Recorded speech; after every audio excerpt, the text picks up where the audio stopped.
Hello and welcome to Punchline Africa TV, the Pan-African station that is from Africa, for Africa, with Africa. I'm your host, Maryana, and you're watching The African Woman. On this show, we get to highlight the women in society who are doing great things for us.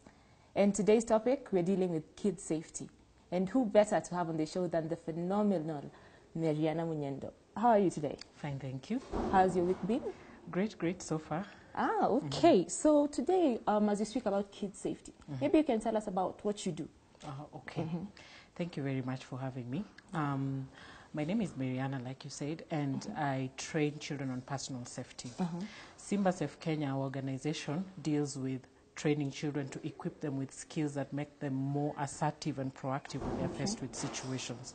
So we deal with a wide range of topics which we'll be able to delve into as we go by. Ah, that's fantastic. And Simba-Safe Kenya, how did you think of it? How did it come up? Because we're dealing a large component of our audience is children, they relate well to animals. And in the educational curriculum currently, if you check in the books, especially for children aged between 4 up to 10, there's a lot of reference to animals. And in Africa, we have the big five, and the lion is the strongest of the big five, so I thought Simba would represent strength and tenacity that the children can relate to. Ah, so that's great. So when you say you deal with kids, from what age? Like, I have a child who's 2 years. Can I be able to train her from that point? Our program actually has aspects split into 3. We look at the parent, because they are the primary caregiver of the child. True. And we also look at the teacher, because they are the ones who mostly impact training skills to the child. And we look at the guardian, because honestly, in between work and home, our children stay with the nannies. So for your 2-year-old, the skills that we impart either in the nanny or the parent would help to start. But for the one who's already started going to school, we are looking at the average age of 4, then they would work directly with the teacher. So there's something for everyone. Ah, there's something for everyone. Okay, fantastic. Now that you've talked about the 3 components in a child's life, with the school unrest right now, who do you think is to blame? I wouldn't put a blame game on anyone. Raising a child, in African culture, it is said it takes a village to raise a child. That is very true. So there's a lot of other concerned parties other than just the children or the primary caregivers like parents or teachers or people who associate with them in the school environment. So instead of, right now, maybe pointing a finger, we need to regroup quickly as caregivers of these children and ask, where can we start filling in the gaps where our presence was being missed. So that it can be felt again and we can have a stronger hand, a caring one, guiding these children back to at least some semblance of organization. Yeah, that actually makes sense. I hope the CS is watching. You need some wisdom on this end. And okay, when you speak about child safety, many people tend to think it's just injuries, like the child fell or they were hit by a car, bodily harm. When I say child safety, what comes to mind? It's the entire well-being of a child. Ensuring that a child is safe within whichever environment. So it involves physical and social, psychological aspects. So you'd start with things like personal safety. Things like what to do when you get lost. What kind of information should you have in case you get lost or separated from your parents? Then we'll get to now the physical aspect in terms of road safety, traffic awareness, first aid skills. We'll look at maybe fire safety skills. We'll get to the social aspect where we look at aspects of children around their social environment and how it affects their safety. Right now, our children are really getting very tech-based. So we are looking at a key aspect of online safety in terms of looking at it from the psychosocial aspect. So there's so much to look at in terms of a child, not just falling down and having a scrape or a graze. Exactly. Because, you know, some people you'll think, just because my child got to 18 without a bump or a scrape, I'm the world's best dad, then maybe the child is alcoholic. Or maybe they have some other disorders that is mental. It's not actually, doesn't spring from bodily harm. Yeah, because even like you said, if the parent is not there, that child, that's still putting the child at risk because they know the parent doesn't love them. It is said that the biggest wounds to carry are the ones that we cannot see. So the psychosocial aspect plays a bigger role than even the physical aspect of safety when it comes to children and the environment around them. Ah, okay. That is good. And like right now, when you said with the online, the way all our kids now are digital, what do you think, how do I put it? How do you think we'll be able to protect our children from what's online? Because, you know, like things like WhatsApp, like Facebook, like Twitter, you can't be able to filter what your child sees. So what's the best way to go about it as a parent? Is it to make sure that your child does not have that access, or maybe what's the other option? What else can you do? What I can say about the internet is there's a lot of opportunities that have come up. Yes. Education, socialization is really growing based on the internet use. Yes. And our children are largely socializing and being educated through the internet. Yeah. So we cannot have the approach of an ostrich with the head in the sand and avoid it, because even if you block it, they're interacting with technology all around them. So what needs to happen is, first, as parents and caregivers, we need to now start familiarizing ourselves with the aspect of technology or online communication, social media, so that we can be on the same platform with our children. And why am I saying this? We were raised in a different generation. We grew up playing games like Kati, Shake, so we were more of outdoor children. But our children are more indoor children, so they are very tech-based. So it is also hard for us as parents because we are learning about technology at the same time with our children. So it's a delicate balance, but it's very important to start having a conversation around it with the children so that as they use it, they understand how to make the most out of it instead of avoiding it. And it's a very powerful tool for their growth and development. Yeah, like there's a teacher I'd seen in the United States who actually put up a banner. She was saying, share this all over Facebook. I want to show my her students. She wanted to show her students how word goes round through the website. So, and I realized it got like over 21,000 views, shares. People shared it like all over. And that from a teacher, I haven't heard of that in Kenya yet, where teachers actually sit the kids down and try and teach them about social media. And I think it comes from what you've said. Right now, the younger generation, they're more tech-based, they're more tech-savvy than the older generation that's supposed to teach them. So it's like most people have decided to just shy away from it and just avoid it. So like now, if you're a teacher, where would you start? If you want to teach a child about Facebook, where would you start? How would you explain to them the good part and the bad part of this? Okay. Currently, a child as young as maybe 4 to 5 years old has heard about Facebook, maybe by reference from an older person around them. And towards the age of primary school, children are even having Facebook accounts, and even parents take the time to open for their children social media accounts. So children currently are of the clear understanding of what a social network is because they have devices. Children have phones these days as early as 6 years old. So they know that if I use this device, there's an application or something that makes me communicate with other people. So a starting point would be to mirror it with real life. If I don't have the phone, I also have a friend. So if I want to talk to my friend nicely, I would say words like please, I would say words like thank you. I will not insult my friend. And that also extends back to the virtual world.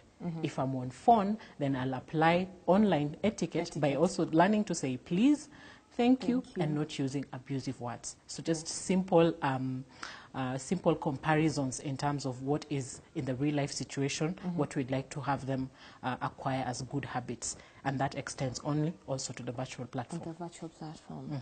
That's a very good idea. And so apart from that, there is also bullying. Now we have cyberbullying. And there's the traditional bullying, or you're being beaten, basically. How do you think, how would you be able to help a child who comes to you and says, so-and-so has been picking on me, has been beating me and things like that? How would you be able to help them in the event maybe they're scared of that person, so they can't even stand up for themselves? What would be the best approach? Okay. As parents, there's the immediate natural instinct to protect your own. So whether it is cyberbullying or traditional bullying, the minute someone tells you, my child has been hurt by someone, you want to go all out on them. True. But then we need to practice some form of restraint before you go on Aspri or assessing the issue. Yeah. This is because cyberbullying has some different aspects from traditional bullying, where you really need to investigate it further and know the source before, get the facts before now tackling the issue. Yeah. As opposed to traditional bullying, like if it's in the playground, everyone will see who is pushing you. Yes. But on the World Wide Web, people have formed fake accounts or pseudo accounts. So someone can form a name like with your name, Ariana, and say it's Ariana insulting Maryana, and that's not it. So you need to investigate further. But once you've also investigated, it's also very important as a parent or a caregiver to involve the other parents or caregivers in the other party. Do not go and tackle this issue alone. Do not call this child to your house alone and sort it out. Have the other parties, once you have the facts ready and proven, then you can be able to start from that point. It may take some time, and maybe immediately your child might feel my mother is not addressing, my father is not addressing this and protect me as due. But if you take the time to explain to your child that we need to investigate and find out who this really came from, because people on the internet don't say who they are exactly, then your child might get to understand that my parent is working on this and this is going to be solved. So it's a delicate issue, but like I said, in real life and on the virtual world, there are rules that are clear. There's no gray area. It's black and white. And if you follow them, then we'll be able to solve some of these problems. Ah, okay, fantastic. So June 16th was the Day of the African Child. And this year's theme was protection of children's rights in conflicts and crises in Africa. What can you say more about on this topic?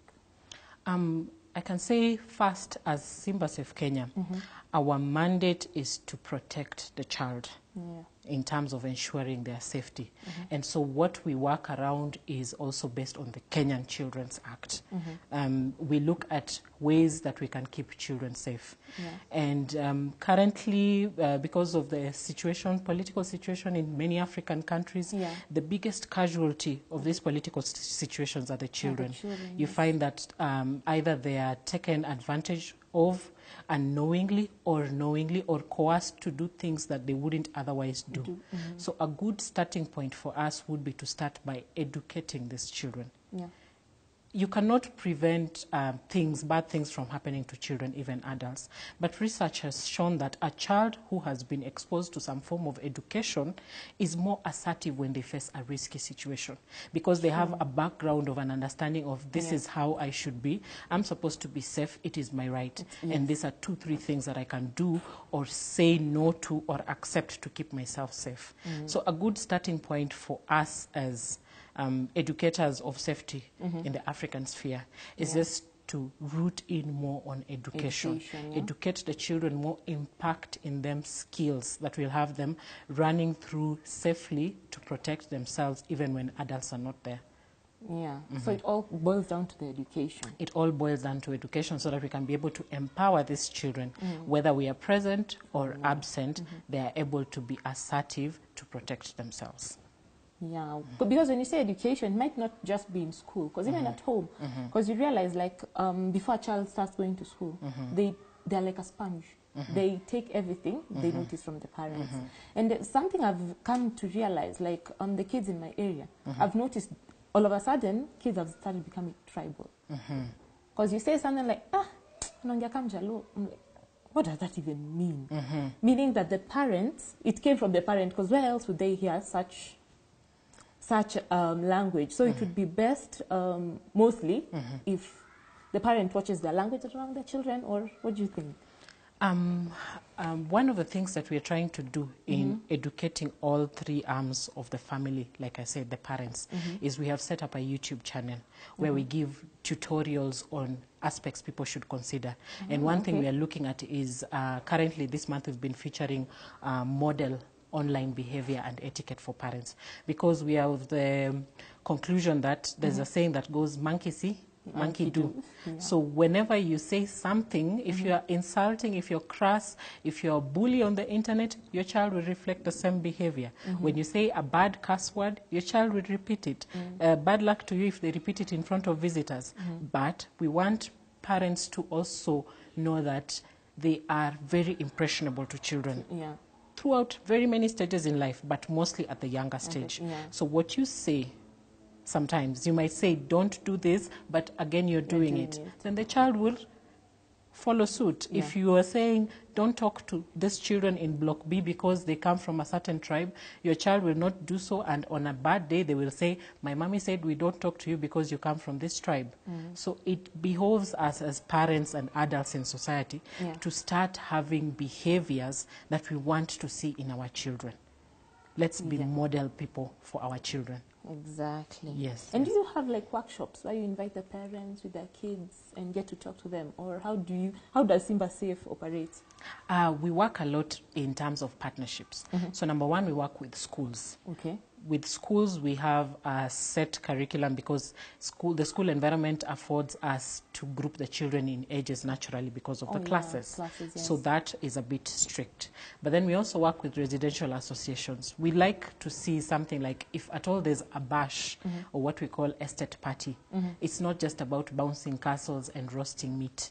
We have a talk at least for the parents and the children together to help them inculcate such behaviors. We have exercises that they do together, play and fun-based activities while learning something.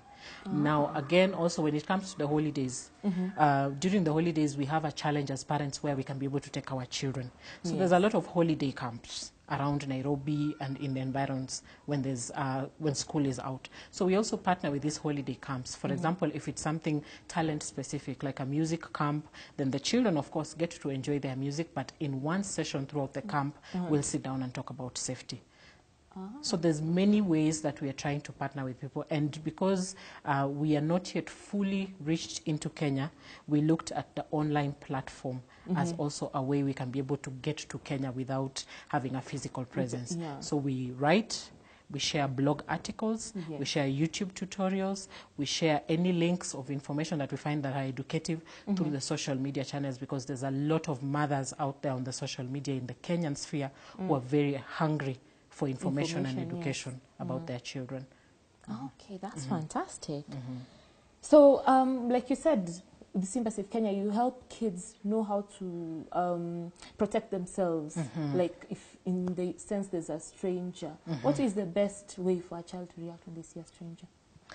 I always tell people that we have generational issues when it comes to discussing such things. Because when I was growing up, my mother would say something like, a stranger is someone bad. So when you think of a stranger, you think of someone in a mask with a big trench coat with shades coming to get you.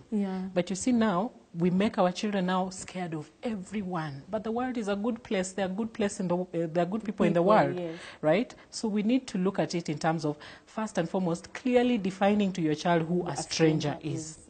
So that when they know a stranger is just someone that I do not know or I do not have permission to talk to, then it can be a good starting, or I have never seen, yes. Then it can be a good starting point for conversation, because then it will come to the next issue. If I am lost, there are strangers who are people that I do not know and I have never seen but can help me.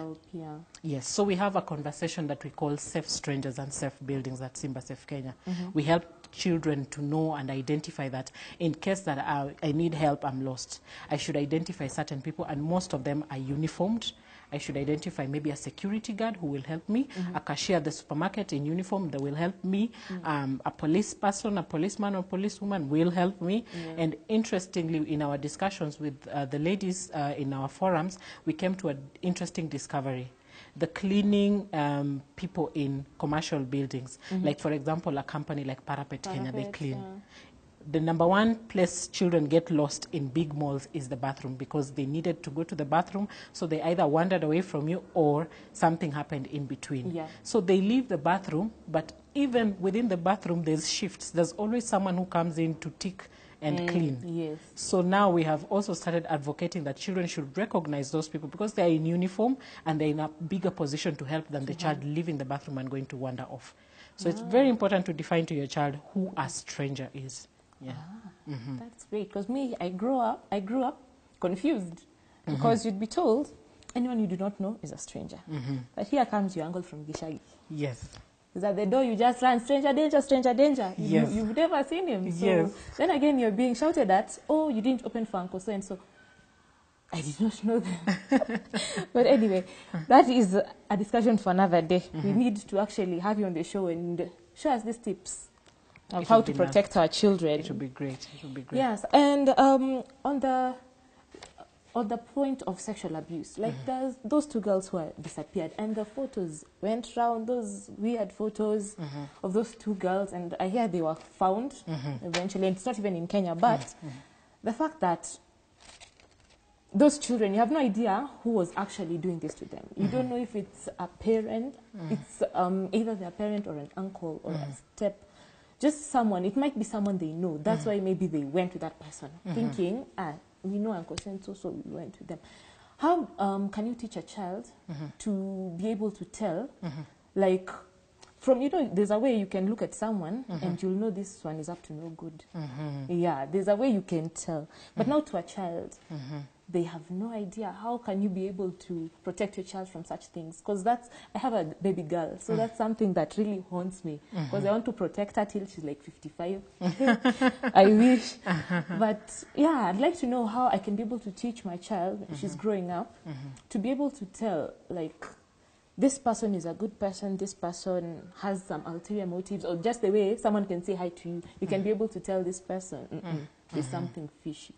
Yeah, how can you be able to teach a child that? Because it might be someone who's close to them, not a stranger. It's someone who's actually close to them. Or, yeah, how would you be able to teach them? Or in the event that the abuse happens and they're scared of saying, how would you teach a child how to tackle that? Yeah, how to tackle it. Okay. You're right about the proximity of an abuser to a child. It is said that 8 out of 10 abusers are very close to the child, because sexual abuse needs some form of comfort level with each other, and that involves the two knowing each other. What happens in sexual abuse situations, especially for minors, is a habit called grooming. What abusers do is they try to create a certain relationship with the child so that the child can start being more comfortable with them until they're able to do what they want. Some of the things groomers do when they're trying to prepare a child for an abuse episode is like buying them certain gifts, giving them specific attention, trying to start touching them a bit in inappropriate places, but progressively, so that as you placate the child with other things, the acceptance becomes more and their rejection decreases. So a good thing is, to watch out for certain signs, because then this child will create a very strong and understandable bond with this person, because they seek certain favor, which is normally rewarded, or they would be comfortable being alone with this person, or they would want to be alone with this person. So a good starting point, it's a difficult thing to monitor because everyone loves children. So sometimes if your relative or your friend is really close to your child, you might panic and it's not it. Right? But it's just good also to teach your child certain boundaries about their body. So that's where it starts from. We have something that is borrowed from a concept in the National Council of Protection of Children from the UK. It's called the underwear rule. We are teaching children to value their private body parts and know that no one is supposed to touch me where my underwear goes. So that's a very simple approach to start with, right? So when a child knows that this is my body, there are boundaries, and there are some instances I can say no, that's the starting point. Because again, you can never, there's a fine line between love, friendship, affection, and grooming. You might end up attacking all the wrong people for all the wrong reasons. And you forget the suspect. Yes, but I'll still go back to the point that when a child understands that there's a good touch and a bad touch, and there are presents that I should not accept in exchange for being touched in certain places, or being coerced, or being alone with someone in certain places. There are pictures someone shouldn't show me. I shouldn't undress for someone. Someone should not take a picture of me. When they understand the rules about the privacy of their body, it starts from there. And then just making it a good conversation, creating an open avenue where you can be able to talk to your child, and your child can be able to report to you, because a lot of the times parents are really harsh. So when a child wants to say, "Mommy, I was touched," who touched you? Then the topic dies and the abuse goes on. Or the parents are not even around. Yes. They might be not around. Yes. Okay, underwear rule. Yes, I will start from there. I'm taking notes. So yeah, what else apart from mental and physical injuries? What else should we look into when it comes to kid safety? Which other aspects do we not look into? Do we forget about that needs to be addressed, basically? Yeah. Well, I still am big on the point that once our kids are informed and also parents are informed, that's a good starting point. And number two, the African culture has had a different aspect of parenting. It has been very hierarchical. Parent gives orders, child takes orders, that's the end of the conversation. Exactly. So there's a gap in here where we fail to address most of these issues. If we bridge this gap and have parents talking to kids and letting kids talk back to them in terms of developing a good relationship, then that's a good starting point. So one thing that we keep forgetting is without a good relationship, we might not be able to protect our children well. And how might we not be able to protect them well? When they are faced with certain situations, they will be scared to approach us. So once you have a good relationship, you can see parents who have good relationships with their children have no problem even talking about something as big as sex education. Some of us, we learned about sex education from the teacher. In school, yes. And it would have been better to learn it from a parent or someone who is closer to you.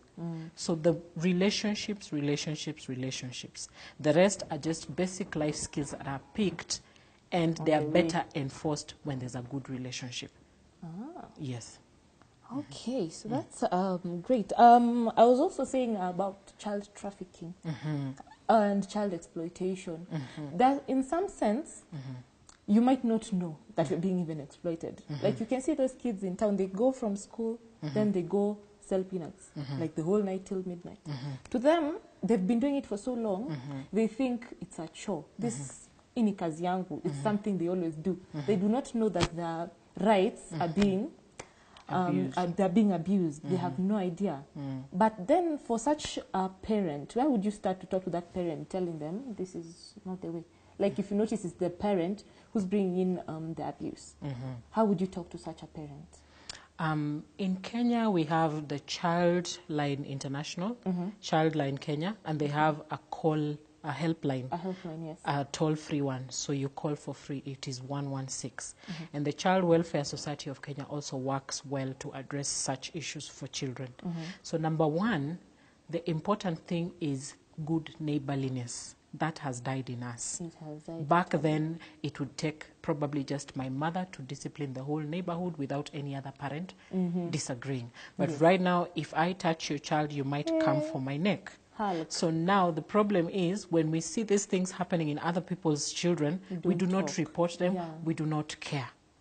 On the 30th of June, you had Social Media Day. Yes, and in this case, right now with the social media, a lot of child pornography is going around. Sometimes even the kids are the ones posting their nudes. They have no idea how far this will go. Yeah, so tell us a bit about that. Well, the Social Media Day globally was started by Mashable. So this was the 7th year that it was being celebrated. And it was just to look at how social media can get a good space within the global platform. And so this year in Kenya, the theme was to understand the freedoms and responsibility. So to drive Kenyans towards positive social media use. And so as Simba-Safe Kenya, we were very excited because this was also a platform for us to address the issues that you're coming up with. How do I use social media for social good? How do I make sure that what is called a digital footprint, my digital footprint is giving good vibe. It is said the internet never forgets. So some of these posts, like if I take a nude picture of myself and post it now, 20 years down the line, it will still surface somewhere on the World Wide Web, even if you get to clean, because sometimes people say there's a way you can remove some of these images. But then there's the power of the screenshot. If one person took a screenshot, they'll be able to resurface that picture back on the global platform. So for us, we really focused on having a conversation with parents on that day, talking to them, asking them for their feedback, their questions on how we can make social media safer for our children. It's just something as simple as parental controls, going to privacy settings on the social media aspect, knowing that if I'm sharing my pictures, is it to the public or to a few people? such simple things. And child pornography is something that is on the rise, especially on the online platform, because the world has now turned into a global village because of the internet. So it's very hard to, it's the rate at which one picture can travel throughout the world is much, much faster than it was before. And there was a recent discussion in a forum where back then, because of very little internet penetration in Africa, images of child pornography with African children were fewer. But now all African countries are getting digitized.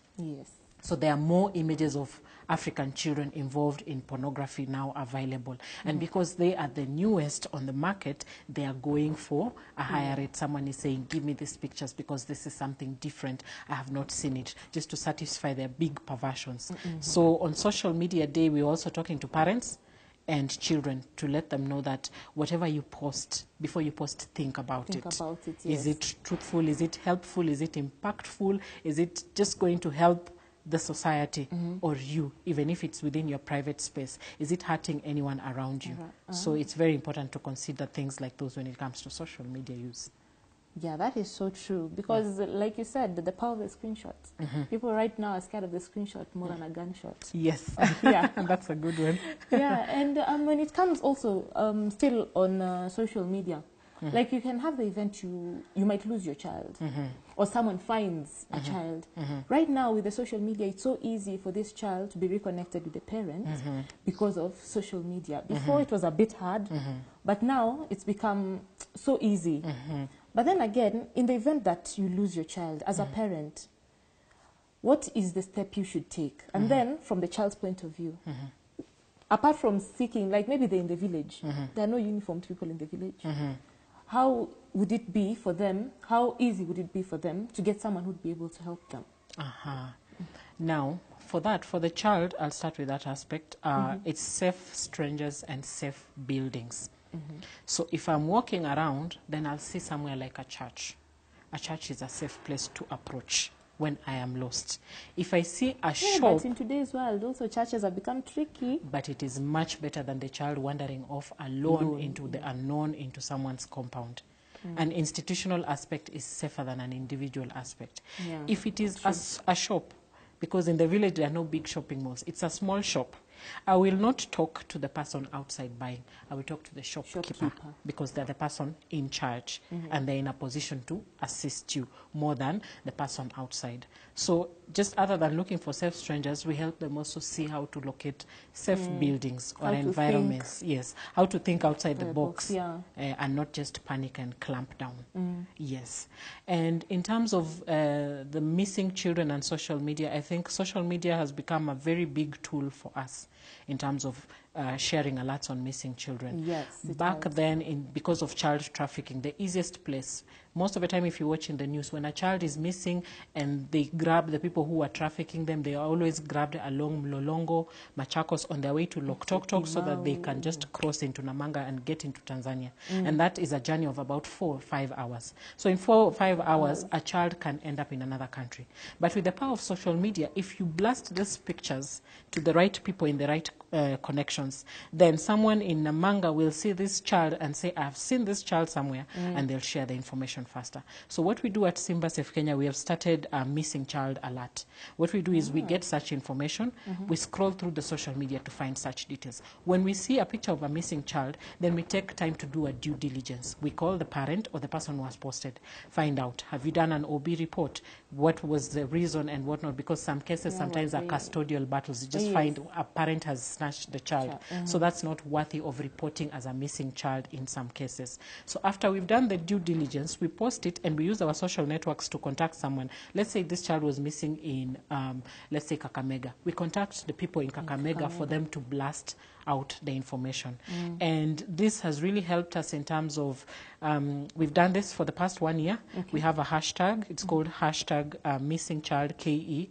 If you use that hashtag, you'll be able to see a chronology of all the missing children that we have come across in the past 1 year. And you're able to see which ones have been found, which ones are still missing, and what circumstances happen. Sometimes we may not really explain the circumstance because we also want to protect the privacy of the child. But social media is a very good tool for helping people mobilize efforts when a child is missing. Oh, okay, great. So like you said, if a child, maybe you get the alert and maybe the child is lost around Kakamega, does Simba-Safe Kenya have correspondence in the counties, or it's only Nairobi? We have correspondence all over, because what would happen is there are national bodies, like Kenya Red Cross is all over. Yes. So if you contact such an office, they'll be able to spread word. Ah. Yes. Okay. Hadn't thought about that. Okay, so it was lovely having you, Maryana, but sadly we've come to the end of the show. We should do this again. It would be lovely. Yeah, it was awesome having you on the show. So that's been a show. That was The African Woman with Madam Maryana Munyendo, and she is the founder of Simba-Safe Kenya. So you can find her on Facebook at Simba-Safe Kenya. You'll be able to get to know more about how to protect your kids, and how also to tell when your child has a problem and you have no idea about it. Yeah, so thank you so much for being with us. It's been awesome. Do have a lovely day. I was your host, Ariana. Bye.